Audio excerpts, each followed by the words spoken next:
Seja muito bem-vindo, seja muito bem-vinda a mais um episódio do Trajetória de Campeões, de pequenos a grandes empresários. Eu sou Vladson Sidney e tenho o privilégio de dividir essa mesa sempre com um convidado, no mínimo, alguém que tem uma história ótima para contar para nós e com o brilhante, renomado consultor, um dos maiores nomes do Nordeste, Eduardo Gomes de Matos. Olá, galera, um prazer, Vladson, um prazer, meu amigo Márcio, estar aqui com você. A gente vai bater esse papo aqui sobre empreendedorismo, como a gente tem essa trajetória de campeão, de ser um pequeno empresário, um pequeno empreendedor, para construir uma grande empresa. E eu sei que você está nessa trajetória, fazendo sucesso aí no mercado imobiliário. As suas boas-vindas, por favor. Fala Brasil, Márcio Costa, sou fundador da Conceito Imobiliária. Um prazerzão trocar aqui essa ideia com vocês. Estou ansioso para compartilhar aí e ajudar aí o máximo de pessoas a escalar seus negócios. Legal. Aí, né? Márcio, vou começar fazendo uma provocação. A provocação é a seguinte: eu sempre peço para os meus empresários, empreendedores que fazem os meus cursos, as minhas imersões, que em um determinado momento eles tiram uma selfie. E aí eles tiram uma selfie e olham a foto.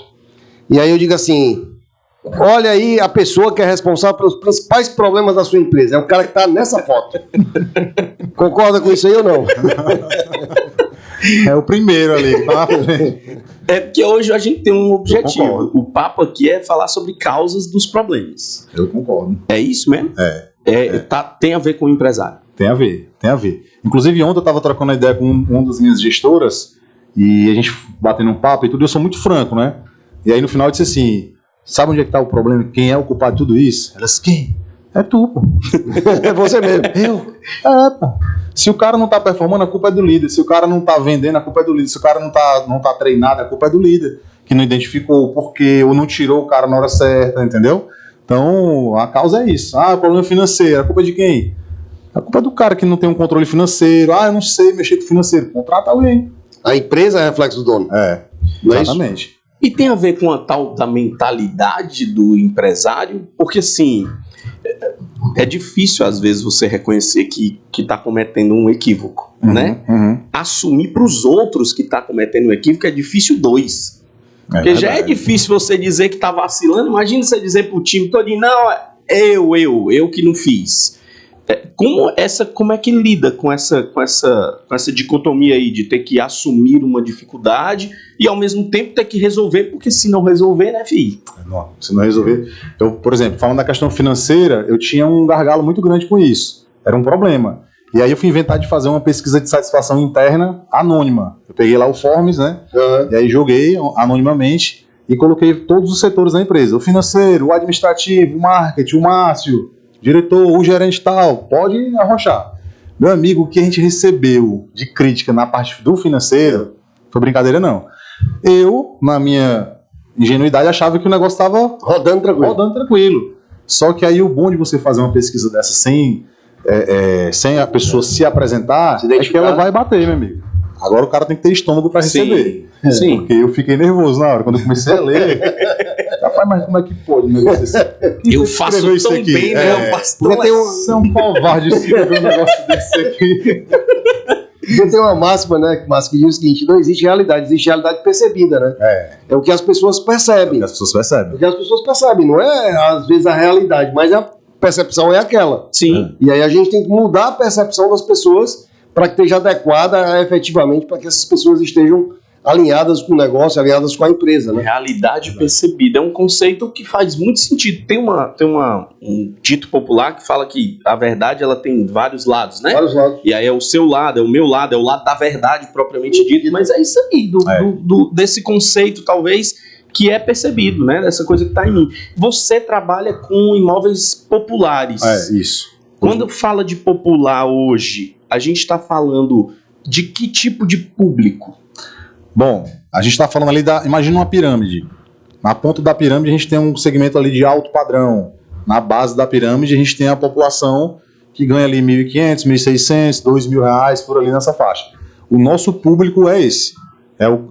Dessa primeira é o CLT, é o autônomo, é o cara do Uber. Que realiza o sonho da casa própria, né? É o sonho da casa própria mesmo. Exatamente. Quantas pessoas, isso não é brincadeira. Uma vez eu reuni toda a equipe que estava com dificuldade de vender um determinado produto. Por quê? Porque era um produto popular. E aí eu percebi isso, eu falei, reuni a galera toda, eu falei assim, olha, no nosso negócio, aquela máxima de eu só vendo aquilo que eu compro, ele não funciona. Com certeza. Não funciona. Ah, mas por quê? Porque hoje eu moro no Meireles e tudo, beleza. Mas, e o meu cliente que está numa área de risco? Isso, Exatamente. Né? O cara tá morando numa área de risco, o cara tá morando num lugar dominado pelas facções. Meu amigo, eu preciso tirar ele de lá e colocar ele num lugar digno, condomínio fechado, uma área de lazer. Aí virou a chave da galera. Talvez você não precisa viver aquela realidade, você precisa conhecer a realidade. Entender como é que funciona para poder retirar o cara de uma situação que não é muito confortável e dar dignidade para a vida do cara, para a família. Para a família do cara. Então, já tive vários exemplos na mesa, eu argumentando, eu falei, olha, esse produto aqui, vem muita gente lá do bairro tal, que são esses condomínios que são feitos pelo governo, que são dados, né, e tudo. E lá, como o pessoal tá tendo um problema com facção, muita gente tá vindo morar aqui tranquilo. Aí o cara disse, eu tô nesse problema aí também. Verdade. Onde é que eu assino? A dor dele é essa. Onde é que eu assino aí?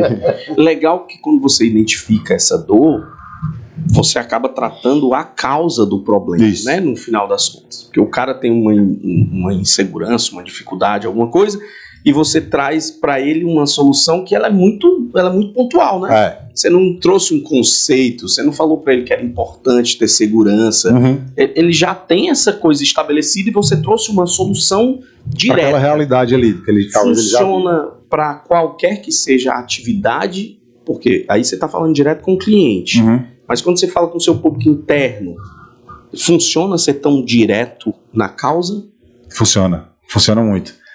A gente, na nossa abordagem, você pode até falar do produto em si, o cliente ele gosta da área de lazer, daquela coisa toda maravilhosa, mas se não fechar a conta para ele, no bolso dele, não adianta.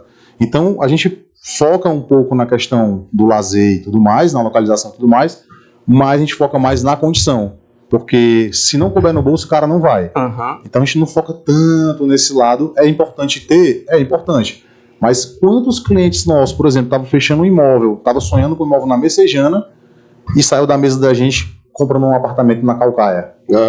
Entendeu? Porque não cabia de jeito nenhum na Messejana e o cara... Na renda dele, o perfil dele não cabia. Com a entrada que ele tinha. A entrada, a valor da e parcela. aí o cara escolhe. Você prefere morar de aluguel pro resto da vida ou se readaptar a uma nova realidade? E pode ser um primeiro estágio, né, Márcio? Depois Sempre ele vai para outro estágio, né? Sempre é um primeiro estágio. Por exemplo, meu primeiro imóvel foi uma casa no Eusébio. Eu comprei essa casa de 110 mil. O que eu gastei nela, eu dei 10% de entrada na época, parcelado. Projetei ela, porque eu ia morar lá. Quando eu terminei de projetar, gastei acho que uns 15 mil projetando ela. Aí minha mulher disse, não quero morar aí não. Disse, por que não quer morar? Isso é muito longe. Você tem me dizer agora que eu projeto a casa todinha. Aí, mas a nossa filha tinha acabado de nascer, né? Quando a gente comprou a casa, não tínhamos filho. Quando a casa ficou pronta, a gente já tinha 2. Então, os meninos foram sendo também construídos ali. A obra demorou demais, a produção foi rápida. A obra foi rápida. Aí, essa casa hoje... Eu, além de eu ter utilizado esses 10% de entrada e projetado ela, assim que ela foi entregue, eu aluguei ela. Nunca ela ficou desalugada, essa casa. Sim. E hoje ela está em torno de 280 mil. Entendi. Aí eu lhe pergunto, um investimento de 10% de entrada, 11 mil, mais 15 mil de projeto, tá falando 26 mil aí. Eu finalizei ela em 2014, 2015. Nesse tempo todo, não existe aplicação o imóvel de 20 e poucos mil. O imóvel é sempre um bom investimento, né, Márcio? Sempre. O imóvel é sempre um bom investimento. Eu vou falar aqui algumas miragens, que o empreendedor tem algumas miragens às vezes. E eu quero que você diga de 1 não combina nada contigo, ou 5 combina tudo contigo.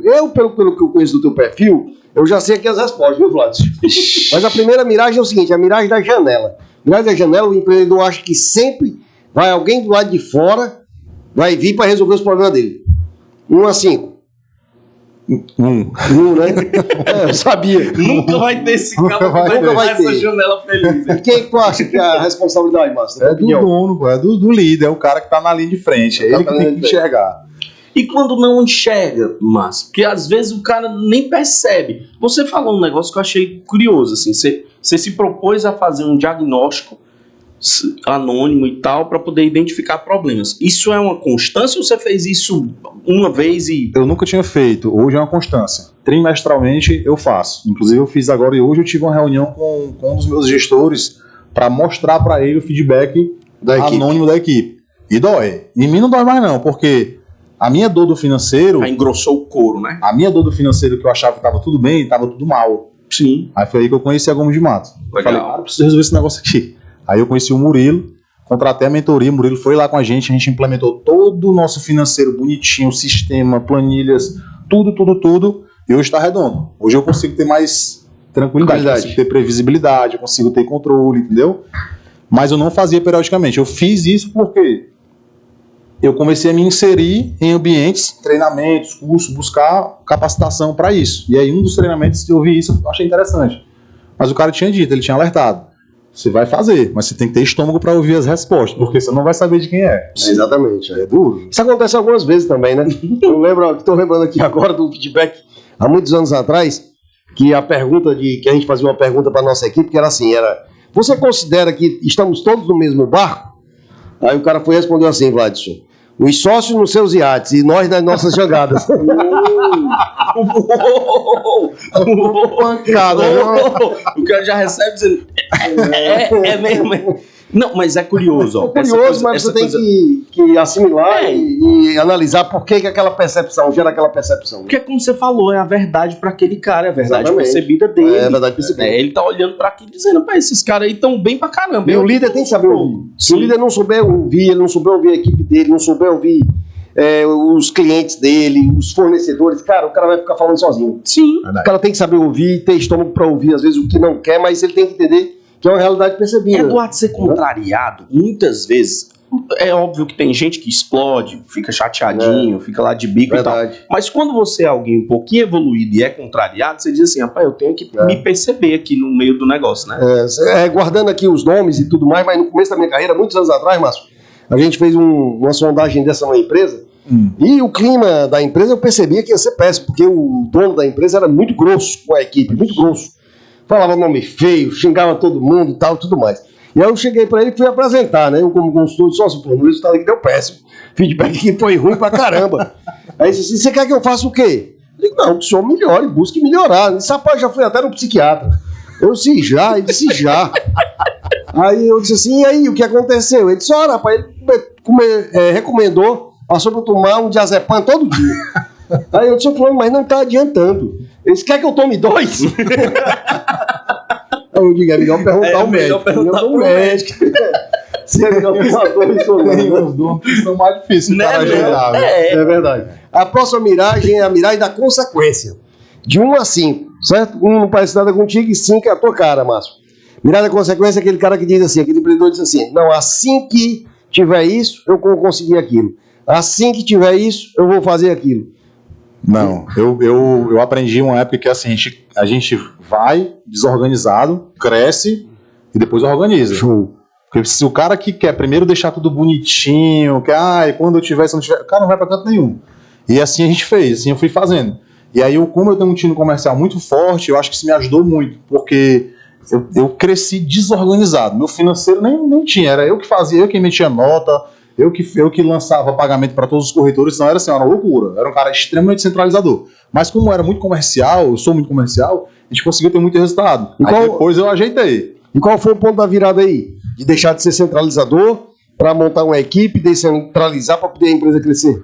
Eu não conseguia crescer. Quando eu chegava com 19 corretores, aí saía 5, 6, porque eu não conseguia dar atenção para todo mundo. Não batia o 20, né? E aí eu entendi que eu tinha que ter um setor financeiro, eu tinha que ter um setor administrativo. E em um desses treinamentos, o cara disse assim, macho, por que tu não tem uma funcionária? Porque é muito caro, pô. Já não imagina o custo que eu tenho, o cara gosta de dizer isso, né? Não imagina o custo que eu tenho, não imagina como são as minhas contas. Aí ele disse assim, tu vende? Eu disse, vendo. Tu é bom vendedor? Pô, eu sou, me considero bom. Eu disse, mas quanto é que tu paga no salário do funcionário? Eu disse, tanto. Um vendedor todo ganha quanto? Aí ele começou a fazer ali as perguntas, eu ganho tanto. Navegou na mente. Se tu pegar esse monte de coisa, emissão de nota, planilha de pagamento, acompanhamento de recebimento de comissão, previsão de comissão para receber, jogar tudo para uma pessoa só, pagar para ela R$1.000 e poucos, vai sobrar mais tempo ou menos tempo para ti? Vai sobrar muito mais tempo. E com mais tempo tu vende mais ou menos? Você vende mais. No mesmo dia eu fui atrás de contratar uma menina. Isso é importante. O empreendedor não entende que tem uma metáfora chamada abelha rainha. A abelha rainha, quando a gente vai numa colmeia de abelhas, o papel da abelha rainha é um só, né? É todo aquele papel que ela tem que fazer dentro da colmeia. Tem as operárias, tem as que trabalham, tem que faz a parte lá da colmeia, aquela tudo. Mas a abelha rainha é preservada. Então, o empreendedor crescer, ele tem que descobrir qual é o papel que ele faz que mais agrega valor para o negócio dele. E ele delegar todo o resto para as outras pessoas, trazer pessoas, que é justamente aquela segunda fase que a gente comentou em outro episódio aqui da Trajetória de Campeões, que é formar o time. Eu tenho que formar o time e delegar para essas pessoas aquilo que não é o teu papel principal dentro do negócio. Então, se você é bom de venda e gera valor para o negócio vendendo, então isso tu tem que dedicar a maior parte do teu tempo. E tem empreendedor que não consegue fazer esse ponto de virada, de descentralizar e delegar para as pessoas. Aí é condenado a ficar pequeno, Márcio. Fica pequeno, depressivo, ansioso, estressado. Sobrecarregado, com burnout. E o bom empreendedor, ele é sempre bom de vendas? Não. Nem sempre. Não? Não. Ele pode ser bom de case. Ele pode ser em estratégia, ele pode ser bom de liderança, de administração, mas nem sempre é necessariamente. Nesses 30 anos que eu assessoro vários empresários, encontrei todo tipo de empresário. Expressivos, tímidos, calados, falantes, vaidosos, sem vaidade alguma. Isso não mostra que o cara é grande empresário ou não. Legal. O que faz ele grande não é o perfil dele. O que faz ele grande é o que ele faz. É o que ele dedica o tempo dele. O tempo dele é que é importante para ele gerar valor para o negócio e fazer a empresa dele ter o sucesso. Esse é que é o mais importante.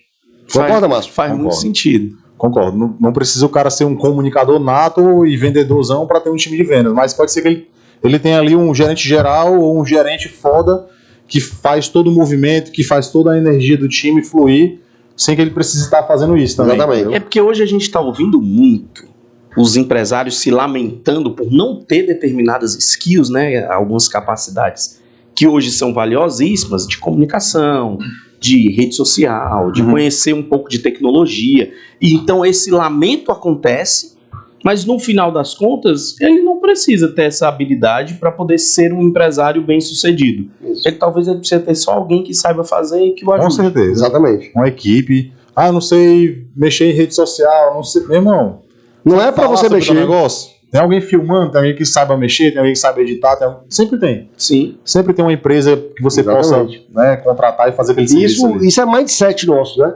Uma vez eu estava numa reunião da Gomes de Matos e estava tentando fazer uma planilha de Excel dinâmica e não conseguia, que era um Excel avançado e não conseguia, eu sair da sala pé da vida. Aí disse assim, vou fazer um curso de Excel avançado. Aí fui no banheiro. Quando eu voltei, tava todo mundo reunido, eu não vou fazer curso de Excel avançado, rapaz. Eu contrato um cara aqui de R$1.000 e ele faz as planilhas que eu quero. Né? Uma coisa que é curiosa é que pode ser que parte das pessoas que estejam nos ouvindo até considere essa fala, eu contrato uma pessoa de R$1.000 como se a gente estivesse diminuindo essa pessoa. Não é isso. isso. Ao contrário, essa pessoa ela é tão vital, ela é tão importante. Você mesmo trouxe uma realidade aqui. Eu precisei contratar uma pessoa de R$1.500 para poder conseguir conquistar o que eu conquistei hoje. Porque essa pessoa foi vital para a operação. Eu falo isso porque hoje eu tenho uma secretária que toma conta de praticamente todo o meu background particular. E é vida para mim. Porque eu consigo resolver outras coisas e é vida para ela também. Ela se sente extremamente digna por conta do salário que ganha, das condições que tem, dos privilégios que acaba recebendo por conta de facilitar a vida e tudo mais. E a nossa política é uma política de reconhecimento, de valorização. Funciona. É uma engrenagem. Então, se eu colocar a minha menina do financeiro para vender, ela fica louca. Assim, não, Deus me livre, eu quero ficar aqui na salinha aqui. É tanto que a nossa sala do financeiro, ela é isolada. E as meninas botam até aquele tampão de fonte. Mas vocês também é brincadeira, né? Porque o salão de vendas é gritaria. Com certeza. Agora, coisas que eu passo, às vezes, por exemplo, minha emissão de nota, não sei o que, eu passava às vezes uma manhã inteira, estressado. Ainda faz em 20 minutos. Que massa. Muito mais eficiente do que você. Muito maior do que a sua. Mas como é que tu fez isso? Eu fiz. Mas como foi? Eu fiz, Márcio. Eu fiz rapidinho. E engraçado. A concentração é outra, né? Ela tá engraçado naquilo, hiperfoco. O perfil burocrático dela. O meu já é mais comercial. Sim. Não tô tanta paciência para algumas coisas. A menina já tem, já. Né? E engraçado, gente, é que assim, ó. Eu fui visitar uma empresa um dia desse. Uma empresa de serviços. E quando eu cheguei lá, eu notei, eu disse assim, que departamento é esse aqui? Não, aqui é o administrativo e as vendas. Vocês juntaram administrativo e vendas? Como é que essa é dar um conflito danado. Nada. O pessoal do administrativo reclama que o vendedor fala alto, aí quer que o pessoal fale embaixo do telefone para vender e tal. Eu disse, mas só podia, claro. Vendedor é diferente, é movido a desafio, é grito. Na medida que quando a gente começou o episódio, a gente falou sobre a mentalidade de quem lidera os negócios, né? E aí eu fiz uma pergunta, vocês disseram, não necessariamente o cara precisa ser um vendedor para ser um empresário, um empreendedor incrível. O repertório do empresário, ele parte de onde deve começar? Assim, tem a ver com os valores pessoais, tem a ver com o segmento, tem a ver com o público que ele vai atender. De onde é que vocês acham que nasce essa tal mentalidade empreendedora? Essa mentalidade empreendedora eu acho que nasce muito do sonho de cada um. Da necessidade? Não. No Brasil a gente ainda empreende muito por necessidade, ainda muita empreendedores por necessidade. Mas eu acho que existe sempre aquele sonho, né? Eu quando comecei a empreender, meu sonho quando criança não era ser empresário. Meu sonho era ser piloto de Fórmula 1, era meu grande sonho. Mas meu pai não tinha condição de me mandar para São Paulo, muito menos para Londres, que é onde tinha as escolas, né? Não tinha condição. Então, putz, eu vou ser piloto de avião, que eu gosto de velocidade. Aí descobri com 10 anos que eu era míope. Putz, naquela época não podia. Temos um problema em comum aí, né? Não podia. E aí desisti. Então voltei, às vezes, às raízes do meu bisavô, que era um comerciante sírio-libanês, que chegou aqui no Brasil sem nada mesmo, e aí começou a mascatear no interior do Ceará e construiu uma trajetória de sucesso como empresário, né? E aí sempre aquela questão do empresário, porque minha família não é empresária. Meu pai era funcionário público do Banco do Brasil, minha mãe... Em que posso ajudar? E a Siri quer ajudar. Até a Siri quer ajudar aqui no podcast. Até a Siri quer ajudar no podcast. Faz parte. É louco assim, às vezes ela faz isso comigo também. Não. Pois é, e aí assim, eu tinha tudo para ser funcionário público também, minhas irmãs são funcionárias públicas, e é uma profissão que eu respeito muito, né? Faz o Brasil funcionar, os funcionários públicos fazem o Brasil funcionar, a máquina administrativa funcionar, mas nunca me brilhou o olho, sim, de estar atrás de uma mesa o dia todo. Não, meu negócio é empreender, é criar coisas, é estar prospectando então você já coisas tinha novas. Essa verve de eu quero fazer alguma coisa Com certeza. grande. Eu tomei uma decisão em 95, Vladson e Márcio, que eu ganhava 30 salários mínimos naquela época, como se hoje fosse em torno de 30 mil reais. Sim. E eu pedi demissão do meu emprego para empreender para Gomes de Matos, para fundar Gomes de Matos com um cliente, que era o Grupo Pão de Açúcar. Né? Isso era em agosto e eu tinha um contrato até de dezembro. Naquela época você tirava quantas férias por ano? Eu tirava só uma mesmo, que era do funcionário. Hoje tira 5 férias por ano. Muito melhor hoje. Não é por aí. É por aí. Quando o ano é bom é 5. Quando o ano é normal são só 4. É exatamente isso. Porque eu montei uma equipe. É verdade. Montei uma equipe que a empresa hoje, eu não sou mais necessário. Isso para o empreendedor, para o empresário. Ó, na fase de crescimento você tem que se tornar inútil para o teu negócio. Verdade. Aí o cara diz assim, pô, como? Warren Buffett, ele um dia pegou a agenda e o cara, doutor Warren, qual é a grande beleza de ser milionário, né? E ele olha e pega minha agenda. Aí o cara pegou a agenda estava toda em branco. Não tinha nada. Ele disse, mas não tem nada na sua agenda. Disse, pois é, quem manda na minha agenda sou eu. E uma coisa, meu compromisso. Mas o Eduardo quebra um conceito quando ele fala agora, né? O estágio máximo de você ser bem sucedido como empresário é quando você se torna inútil para o seu negócio.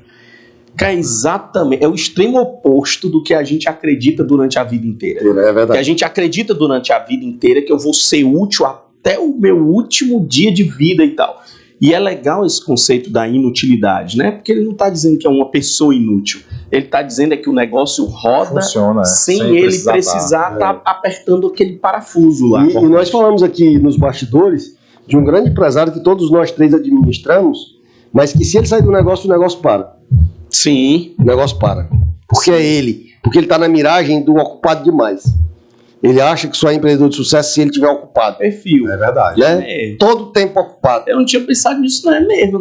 E se o cara não tiver ocupado, ele se sente mal. Sente mal. Se ele tiver um dia de folga em casa, ele tá pensando na empresa. Cara, eu já vi. O que estão pensando lá? Já Mas será vivi essa que experiência. O cara acha até que é Sentimento errado de tirar culpa. as férias. É o sentimento de culpa que o cara Eu já vivi empreendedor essa fica. experiência pessoalmente. Eu já vivi uma experiência de eu estar em casa e eu dizer assim, caramba, velho, tô me sentindo mal de estar em casa. De uns tempos desses pra cá, eu tenho vivido outras experiências. Eu acho que é porque a gente acaba ressignificando um pouquinho. Inclusive essa tal capacidade de se olhar, né, de se perceber.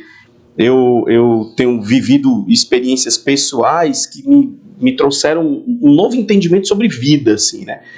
E um belo dia eu estava em casa, olhei para o relógio e disse, eu não vou para o escritório hoje.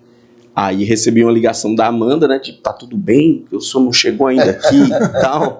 Aí eu disse, não, tá tudo bem. Eu hoje decidi não ir pro escritório. Ela, mas como assim? Eu disse, pois é, só isso. Hoje eu não vou pro escritório.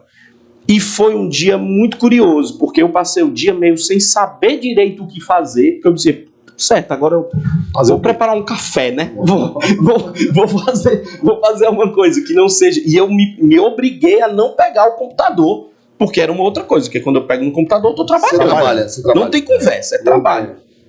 Até no celular é trabalho. Não, até no telefone celular você tá o tempo inteiro trabalhando. Mas foi um exercício muito curioso. E eu diria que quando a gente entende essa coisa das coisas acontecerem sem a gente precisar pôr a mão, talvez é porque a gente está evoluindo no nosso processo de empreendedor. Você vive uma realidade com profissionais autônomos. Sim. Cara, esses caras são o tempo inteiro precisando de fogo, de brasa, vamos nessa e tal. É verdade. Como é esse conceito aí de ser inútil? Eu ainda não estou nesse conceito 100%. Digamos que quando eu viajo, eu diminuo ele 80% da minha... É bastante, hein? Da minha ação dentro da empresa. Bastante. São coisas pontuais. Uma situação de um gestor, uma dica, Márcio, eu estou pensando nisso. Porque eu treinei muita galera para isso, pessoal. Traz o problema, mas traz uma ideia. Nem que seja uma ideia ruim, pode ser uma ideia maravilhosa. Pode ser que eu só mande um áudio e responda, não, tá perfeito, vai, toca aí o barco. Ou então a gente ajuste. Então o time ele já tem essa cultura de trazer, olha, tá acontecendo isso, eu pensei em fazer isso, o que você acha? Vamos mesclar alguma ideia? E aí a gente toca o barco aí. Então, quantas pessoas no time hoje? Hoje eu tenho, juntando as duas sedes, a gente tem 57 pessoas autônomas e 6 CLTs, que são a galera são as pessoas do administrativo. E eu recebi uma visita de um colega lá. O pessoal que usa fone, o pessoal que usa fone. A galera do fonezinho. Ai, meu Deus do céu. Que é pra não ouvir o barulho que do salão. Muita põe um cara na pesquisa de satisfação interna anônima, viu? Certamente. Deu uma nota de 0 a 10 para administrativo. 5, 6, 5. Nossa. Qual o problema? O que a gente poderia melhorar? As pessoas poderiam sorrir mais pra gente. Caramba! Poderia ser menos antipáticas. É porque o perfil é diferente. Aí eu vou lá na frente. Muito diferente. O perfil é diferente. Pessoal, não mexam com o meu administrativo. Peçam um sorriso pra mim, eu sorrio pra vocês, eu abraço vocês, mas deixa as meninas lá. É porque o perfil é diferente. Totalmente. E às Eles vezes... entenderam. E esperar, às vezes, o sorriso de alguém que tem esse nível de concentração, talvez seja danoso até pra ela mesmo, que tá precisando se obrigar a sorrir. Exatamente. Porque tá fazendo algo que é contra ela. E é danoso. E talvez esse é o ponto zero dessa coisa de formar um bom time. É identificar bem os valores E principalmente das pessoas, o perfil, Com certeza. para poder colocar no lugar certo. Mas o líder ele tem um papel ali interessante de trazer harmonia para o ambiente também. Porque através desse obstáculo, eu reuni toda a equipe, né? Eu fui pontuar algumas coisas e tal, falei das ações que a gente ia tomar para ajustar o administrativo, o financeiro. Através das críticas, a gente vai ajustar, vai fazer isso, a gente vai contratar uma empresa e tal. Mas eu quero pontuar com vocês o seguinte, não esperem, gente, porque as meninas estão lá na planilha e se elas errarem R$1, quebra todo o sistema lá de cálculo e tudo. Então, não é que elas são antipáticas, elas estão extremamente concentradas. É isso. Então, hoje já existe uma harmonia, porque alguém foi lá, né, e falou que o administrativo é isso que eu ia comentar. O administrativo financeiro de uma empresa, ele exige compliance, né? Ele exige regras, procedimentos, tem que ser seguido. Quando você está fazendo lá no financeiro um cadastro para a Caixa Econômica, por exemplo, você tem que seguir ali todo o trâmite legal da Caixa Econômica, você não pode ter erro. Não pode errar. Então a pessoa precisa ter realmente concentração. E nem sempre é para estar efetivamente, efusivamente, como a equipe de vendas, naturalmente também tem que ser, né? Exatamente. Então as pessoas têm que entender seu papel. Uma vez eu estava dando um treinamento para uma equipe, que era uma empresa de varejo, naquela época ainda tinha crediário, não tinha muito cartão de crédito. Essa loja ainda vende crediário, ainda vende. 30, 60, 90. Não sei qual é essa. Ainda vende. Eu quase cantei o digo. Ainda vende no crediário. E eu estava dando um treinamento de atendimento, e aí o pessoal do crediário foi e disse assim pro pessoal de venda, porque esse pessoal de venda só quer vender. Faz sentido. Não faz sentido. É a melhor coisa que eles fazem. Então, assim, essas percepções, cada um tem que entender qual é o papel um do outro. Qual é o meu papel dentro da organização?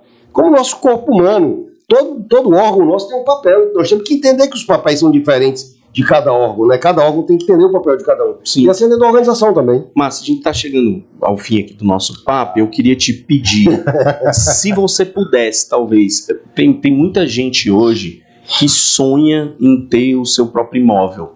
E por algum motivo, e via de regra, tem a ver com motivo financeiro. Sim. Essa pessoa tem muitas dificuldades, inclusive, de se projetar no imóvel. Qual é o melhor exercício para a pessoa que tem a dificuldade até de mentalizar que ela pode ter um imóvel? É acessar o Instagram da Conceito Imobiliário. @Conceito Imobiliário CE. Lá tem todas as dúvidas, tem todos os imóveis, os decorados e tudo. Mas você fala uma coisa importante. De todos os clientes que a gente vende, que a gente senta na mesa também, nem que o cara não compra, a gente pergunta para ele o que ele achou daquele atendimento, se o que ele viu ali, né, depois que conheceu a Conceito, como é que é a situação, né, o pensamento dele, e antes ele conhecer a Conceito, como é que era.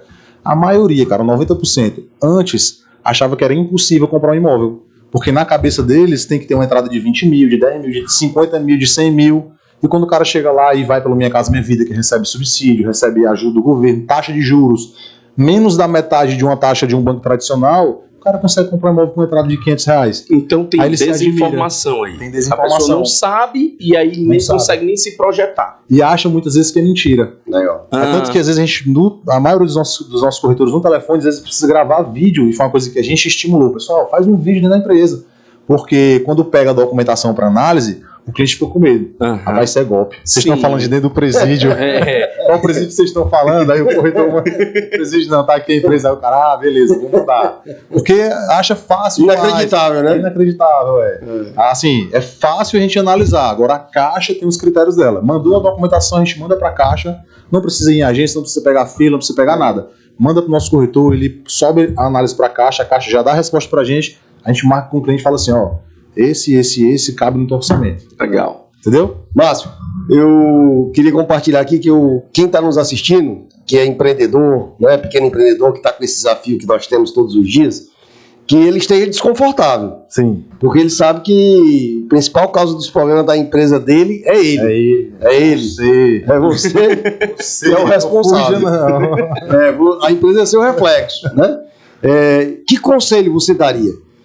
Você que virou a chave, que efetivamente está numa trajetória aí de campeão aí. Que conselho você daria para quem está nos ouvindo? Vou dar o conselho do que eu segui. Ambiente. Se insira num ambiente de pessoas que você quer chegar onde elas estão.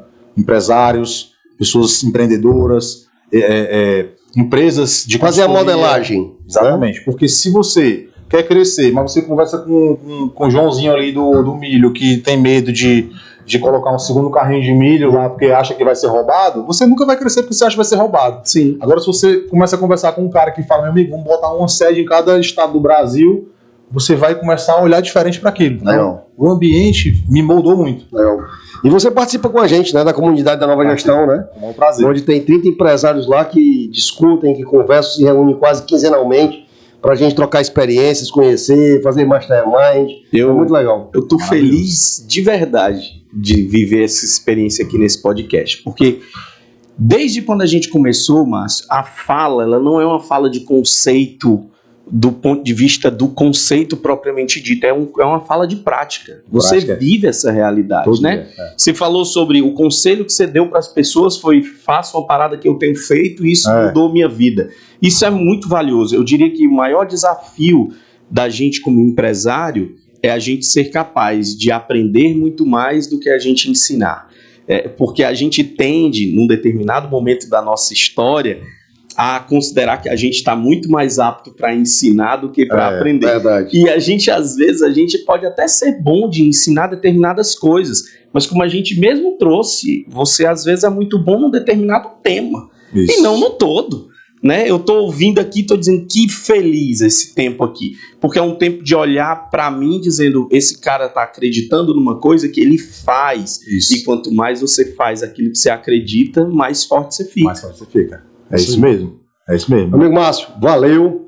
Foi show aqui o papo, viu? Top Muitos demais. aprendizados aí. A galera aí com certeza vai curtir bastante. Bora, né? Por mim eu ficava conversando aqui até mais tarde. Eu tenho certeza. Eu só viajo amanhã de férias, então dá pra ficar Até de noite eu tô livre. tô de boa. Valeu, viu, cara? Obrigado. Eu que agradeço aí o espaço, muito feliz de poder compartilhar, eu adoro isso aqui, e é de verdade, de coração mesmo, porque quando fui convidado, eu disse, rapaz, tem que ser um dia antes de eu viajar, e aí deu certo, combinou a data, e é isso, pô. Eu adoro compartilhar aqui minhas dores, as minhas felicidades, É isso aí, vamos em frente. é isso. A gente é que agradece aí pelo brilho no olho, que trouxe muita luz pra gente aqui nessa mesa. Obrigado de verdade. Obrigado. Valeu.